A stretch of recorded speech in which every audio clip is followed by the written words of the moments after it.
plateforme qui permet aux entreprises de créer des formations digitales en Adaptive Learning. On est parmi un petit peu les premiers à s'être lancés sur ce sujet depuis 2018 avec notre cabinet de conseil VeryUp. Et depuis, on a eu de cesse de se développer. Et évidemment, avec les évolutions de l'intelligence artificielle et les bons technologiques qui arrivent en ce moment, ben, évidemment, ça va continuer à se développer énormément. Notre philosophie chez nous, c'est de pouvoir vraiment créer simplement. C'est vraiment ce parti pris, c'est que souvent quand on parle d'algorithmes d'IA, on peut avoir peur, on peut se dire mais ça va nous prendre du temps, ça va être compliqué à créer. Là, nous, vraiment, notre parti pris, c'est la simplicité de création.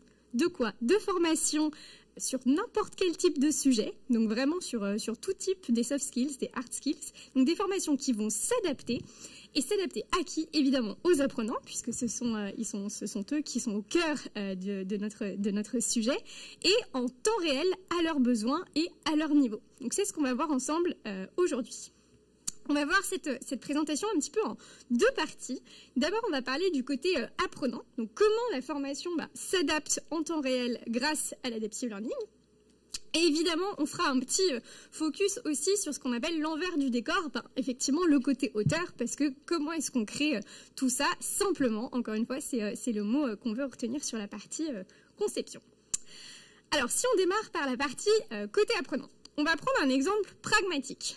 Alors, on est dans une entreprise où on a créé un module e-learning d'une durée moyenne de 15 minutes, mais vous allez voir que cet e-learning va durer entre 10 et 20 minutes pour former aux éco-gestes. Thématique assez d'actualité. Alors pour ce faire déjà sur les éco-gestes, on a décidé de faire un focus sur les 5 éco-gestes qui peuvent apporter le plus d'impact possible dans la vie des gens. Déjà, on a fait une sélection du contenu. Pourquoi est-ce qu'on a mis une tarte à la crème? Parce qu'en fait, il y a beaucoup de formations qui existent sur ce sujet et généralement, il y a énormément d'informations. On a une surcharge un peu cognitive, on nous donne plein de chiffres à droite à gauche, on nous donne plein de conseils, mais on ne sait pas forcément sur ce sur quoi, nous, à titre personnel, on peut s'impliquer et qu'est-ce qu'on peut faire concrètement. Et puis surtout, en face, on a des niveaux hétérogènes puisque, comme nous tous ici, sur n'importe quel sujet, on ne va pas avoir le même background, les mêmes connaissances, on va peut-être avoir parfois des biais, parfois on va être hyper expert, parfois on va être débutant sur les sujets. Évidemment, là on prend l'exemple d'une formation sur les éco-gestes, mais on parlerait de management, on parlerait de formation métier, on parlerait d'onboarding. Évidemment, les niveaux hétérogènes, ça arrive tout le temps. Donc c'est ça qui est assez intéressant d'avoir comme parti pris. Alors, qu'est-ce que fait concrètement l'Adaptive Learning? Alors, j'aime bien ce petit schéma parce qu'il permet vraiment pragmatiquement de se dire, OK, on a un seul e-learning sur cette formation éco-geste qui dure en moyenne 15 minutes. Et à partir de cette formation, on va suivre le parcours du coup de Dina, de Jules et de Lucie. Et on voit qu'ils n'ont pas la même trajectoire. Pourtant, c'est la même formation. Si on se penche sur le cas de Dina, Dina c'est la courbe en bleu la plus haute que vous voyez. Dina, elle est assez experte sur le sujet, elle va mettre que 11 minutes et elle aura eu besoin que de 21 interactions pour valider à la fin qu'elle était en maîtrise de ces 5 éco-gestes. Si on prend la courbe en noir qui est Jules, lui il va mettre 23 minutes, 2 fois plus de temps.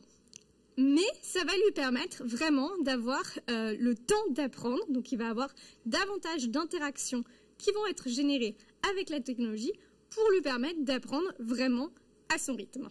Donc là, l'idée de ce schéma, et après on va aller voir des petites vidéos concrètes sur comment ça marche, c'est de se dire qu'on a une même formation et plusieurs milliers de chemins d'apprentissage possibles qui vont être automatiquement générés par nos algorithmes pour s'adapter à chaque apprenant et lui permettre d'apprendre à son rythme.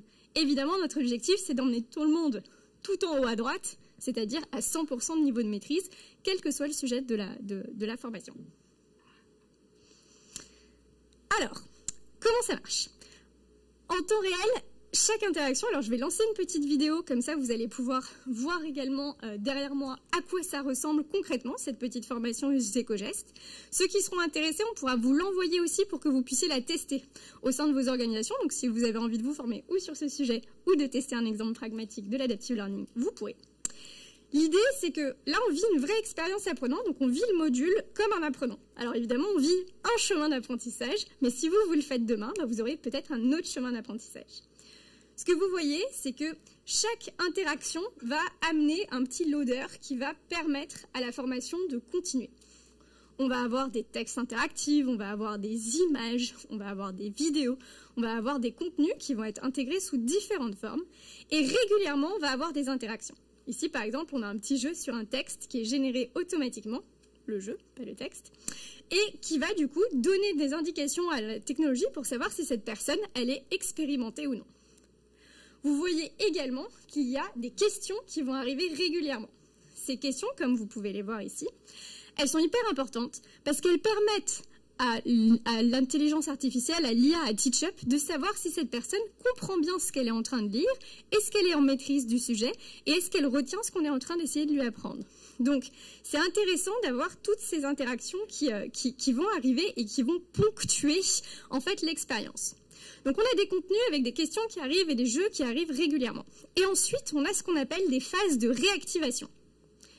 La phase de réactivation ou de renforcement, elle arrive après le contenu et ses premières questions. Elle est vraiment là pour ancrer.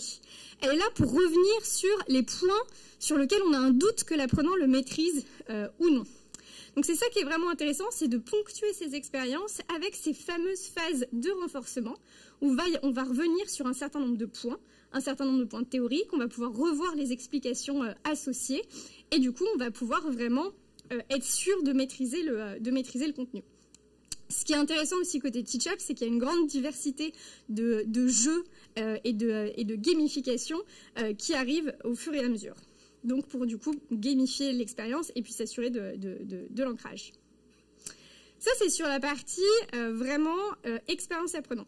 On ne l'a pas dit, mais il y a certaines connaissances clés et on va pouvoir le revoir sur le petit schéma où vous voyez il y a des petits checks. Vous voyez mes petits checks là comme ça à différents moments. Ces checks là, vous voyez que toutes les courbes se rejoignent à ces endroits-là. Pourquoi ?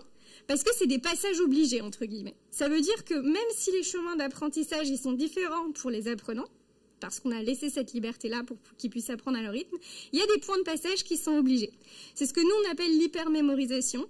C'est une petite fonctionnalité qui permet aux auteurs de dire, bah voilà, dans ma formation sur mes 5 éco-gestes prioritaires, il y a tel point et tel point sur lequel je veux absolument que l'ensemble des apprenants aient 100% de réussite.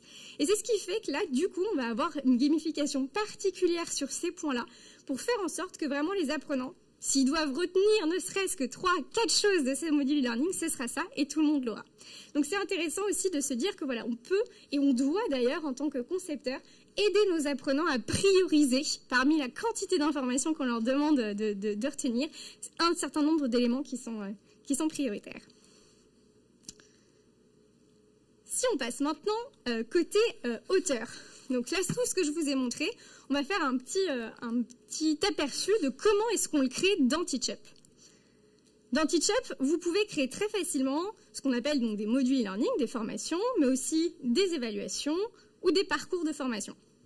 Le principe est très simple, vous allez pouvoir capitaliser sur ce que vous avez déjà dans votre entreprise. Vous avez des PowerPoint, vous avez des vidéos, vous avez des textes, vous avez plein de choses. Là, vous allez pouvoir très simplement venir les glisser, déposer. C'est ce que nous voyons à l'écran. On peut évidemment personnaliser la formation avec son logo, ses couleurs, ses propres visuels, histoire de proposer une expérience qui est très immersive à ses apprenants. Là, vous voyez vraiment une création en temps réel, c'est-à-dire que l'auteur a un petit fichier où il s'était noté un petit peu voilà, toutes ses idées de ce qu'il voulait mettre dans la formation éco-gestes. Et bien vraiment, il va venir avec des copier-coller, les mettre dans TeachUp, et quand il y a des images, des gifs, des vidéos, tout simplement, il vient les glisser, déposer pour pouvoir les intégrer. Ça, c'est la digitalisation du contenu. Une fois qu'on a ajouté ces contenus, vous vous rappelez tout à l'heure sur mon schéma, j'avais plein d'interactions qui étaient différentes. Ces interactions, elles viennent du fait que l'auteur, à un moment, a dit dans mon contenu, il y a des éléments qui sont essentiels. Il a donc surligné des éléments clés dans le contenu, dans des textes, et il a créé des questions qui permettent, du coup, après de générer tous ces jeux et toutes ces questions. Le petit truc à retenir de TeachUp qui est super intéressant, c'est que vous allez créer une question. Voilà, sur les éco-gestes, on va en voir une juste après sur l'empreinte carbone, mais vous allez créer l'énoncé de la question, la bonne réponse, potentiellement des mauvaises réponses, Et ce qui est intéressant, c'est que Teachup va transformer juste votre question en un tas de jeux pédagogiques différents, des questions ouvertes, des questions QCM, des questions cartes mystères, etc. L'intérêt d'avoir cette diversité de jeux pédagogiques, c'est que ces jeux pédagogiques ont des niveaux qui sont différents. Hein, si je vous pose une question ouverte en vous demandant quelle est la capitale de tel pays un petit peu lointain, c'est pas la même chose que si je vous pose la même question mais que je vous propose plusieurs alternatives, dont des qui sont plus faciles. Forcément, on va être orienté, on arrivera plus facilement à répondre. Donc l'intérêt de ces jeux pédagogiques de différents niveaux, c'est qu'ils vont permettre de doser, et ça Teachup va le faire automatiquement, quelles questions j'envoie à quel apprenant à quel moment pour pouvoir être sûr qu'il maîtrise le contenu que je lui propose. Donc ça, c'est la partie création et gamification. Parfait, je te remercie Philippe. On est bien sur le timing. Alors, évidemment, les questions, c'est essentiel parce que c'est ce qui va vraiment personnaliser la formation et qui va permettre ce chemin d'apprentissage. Avec les technologies comme l'IA générative, vous en avez beaucoup entendu parler aujourd'hui, j'ai l'impression, évidemment, on essaye de faire en sorte d'accélérer aussi cette partie conception des questions. On a évidemment branché du coup Teachup à la dernière version de ChatGPT pour voir comment ça se passait. Et on s'est rendu compte que du coup, ce qui était intéressant, c'était à partir du contenu que vous avez mis dans Teachup, c'est-à-dire un contenu fermé, puisque finalement c'est vous qui avez décidé ce que vous alliez mettre dedans. Nos clients utilisent beaucoup Teachup pour faire leur propre parcours sur mesure, des formations qui dépendent de leurs entreprises. Donc à partir de ce contenu texte, on peut demander à ChatGPT de créer une question avec les bonnes réponses, les mauvaises réponses et les explications personnalisées. Ça fait un petit peu lien avec ce que disait l'autre présentation juste avant, c'est-à-dire le fait de réutiliser ChatGPT pour créer des questions pertinentes. Mais pourquoi elles sont pertinentes?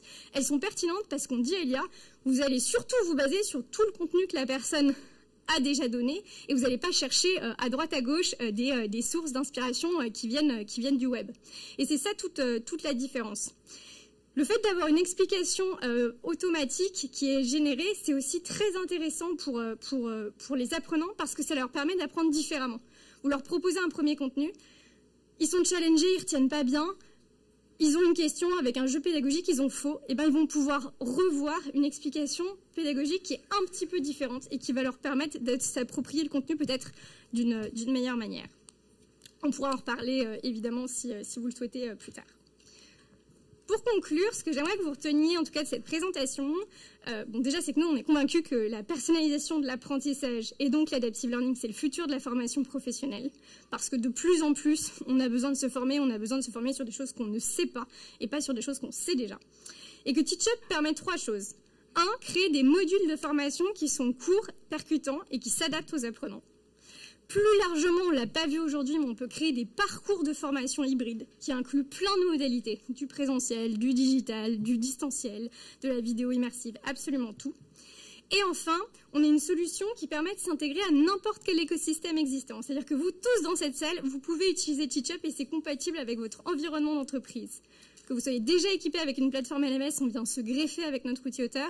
Et si vous n'êtes pas équipé, on propose une solution tout intégrée, avec un LMS intégré. Donc, pas d'excuses, on peut tous se lancer dans la digitalisation. Voilà, je vous remercie. Merci Florence, merci beaucoup. On a encore un peu le temps pour une question. Oui. Oui. Ah.